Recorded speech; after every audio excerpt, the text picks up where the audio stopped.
വളരെ പോസിറ്റീവായിട്ടുള്ള ഒരു ചർച്ചയാണ് നടന്നത്. അതിന്റെ റിസൾട്ട് എല്ലാവരും സമരം പിൻവലിച്ചതായിട്ട് അറിയിച്ചിട്ടുണ്ട്.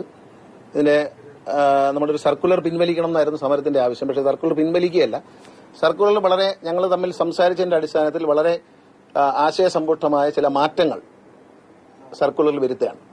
അത് മെയിനായിട്ടുള്ളത് 40 ലൈസൻസ് ഒരു ഓഫീസിൽ എന്നാണ് പറഞ്ഞിരുന്നത്.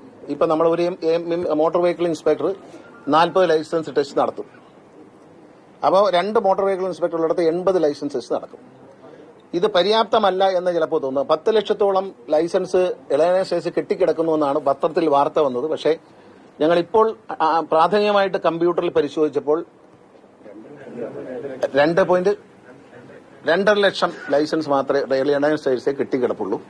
ആ ബാക്ക്ലോഗ് നമ്മൾ പരിഹരിക്കും. അപ്പോൾ ഒരു സ്ഥലത്ത് 40 ലൈസൻസ് പോരാ. അപ്പം നാളെ ഞങ്ങൾ ലിസ്റ്റ് എടുക്കുന്നുണ്ട്. ഓരോ RTO ഓഫീസിലും സബ് RTO ഓഫീസിലും എത്ര ലേണേഴ്സ് പെൻഡിംഗ് ഉണ്ടെന്ന് നോക്കും. അപ്പോൾ പെൻഡിംഗ് ഉള്ള സ്ഥലങ്ങളിൽ എൻഫോഴ്സ്മെന്റ് ഇന്ന് കൂടുതൽ ഉദ്യോഗസ്ഥന്മാരെ നിയമിച്ചുകൊണ്ട് 40 ആ വ്യക്തിയും 40 ടെസ്റ്റ് ആയിരിക്കും എടുക്കുന്നത്. അങ്ങനെ എടുത്തുകൊണ്ട് ഈ ബാക്ക്ലോഗ് പരിഹരിക്കാനാണ് തീരുമാനിച്ചിരിക്കുന്നത്. ലേണേഴ്സ് ലൈസൻസിന്റെ കാലാവധി തീരുമെന്ന ഭയം വേണ്ട. 6 മാസം കഴിഞ്ഞാലും അത് എക്സ്റ്റെൻഡ് ചെയ്ത് പോകും. ചെറിയൊരു ഫീസ് അടച്ചാൽ അത് എക്സ്റ്റെൻഡ് ചെയ്ത് പോകും. ആ പരീക്ഷ പിന്നെ എഴുതണ്ട, അത് എക്സ്റ്റെൻഡ് ചെയ്യും.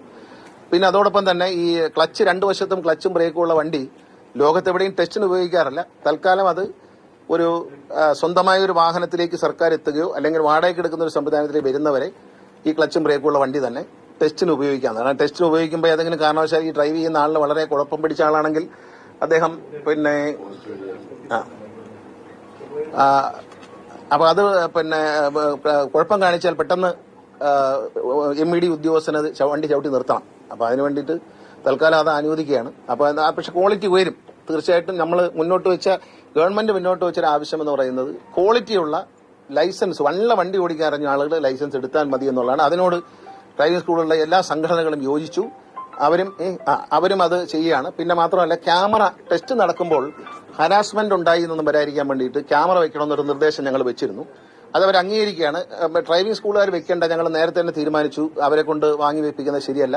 ടെസ്റ്റ് നടക്കുമ്പോൾ, ഡ്രൈവിംഗ് പരിശീലിപ്പിക്കുമ്പോഴല്ല, ടെസ്റ്റ് നടക്കുമ്പോൾ ഡാഷിൽ ക്യാമറ ഉണ്ടാവും. അത് മോട്ടോർ വെഹിക്കിൾ ഡിപ്പാർട്ട്മെന്റ് വാങ്ങാൻ തീരുമാനിച്ചിട്ടുണ്ട്. ഞങ്ങൾ ഈ എല്ലാ സ്ഥലത്തും വെക്കും. ഉദ്യോഗസ്ഥൻ വണ്ടിയിൽ വരുമ്പോൾ ഈ സാധനം ഫിക്സ് ചെയ്യും. ടെസ്റ്റ് കഴിയുന്നുള്ള കാര്യങ്ങളെല്ലാം ഷൂട്ട് ചെയ്യും. എന്നിട്ട് അത് ഓഫീസിൽ കൊണ്ടുവന്ന് കമ്പ്യൂട്ടറിലേക്ക് മാറ്റി സൂക്ഷിക്കും. 3 മാസം വരെ സൂക്ഷിക്കും. എന്തെങ്കിലും കംപ്ലൈന്റ് വന്നാൽ അത് എടുക്കും. പിന്നെ കൃത്യമായ ടെസ്റ്റാണോ നടത്തിയെന്ന് നോക്കും. കാരണം 2 വശവും ക്യാമറ ഫേസ് ചെയ്യുന്ന ക്യാമറ വാങ്ങാനാണ് ഞങ്ങൾ ആഗ്രഹിക്കുന്നത്. അതായത് ഫ്രണ്ടിലേക്ക് റോഡിലേക്ക് കാണത്തക്ക രീതിയിലും. അപ്പോൾ ടെസ്റ്റിലുള്ള കള്ളത്തരങ്ങളൊന്നും നടക്കില്ല എന്നുള്ളതാണ്. പിന്നെ ഈ സമരത്തിലൊക്കെ പറഞ്ഞ പോലെ ആരുടെയും കഞ്ഞൂടി മുട്ടിക്കൽ ഒരാൾക്കും തൊഴിൽ പോകത്തില്ല. എല്ലാ ചേച്ചിമാർക്കും സഹോദരിമാർക്കും ഒക്കെ വണ്ടി ഓടിക്കാൻ പഠിപ്പിക്കാം. പക്ഷെ ഡ്രൈവിംഗ് പഠിച്ച് 5 വർഷം കഴിഞ്ഞവരായിരിക്കണം എന്നുള്ളതാണ്.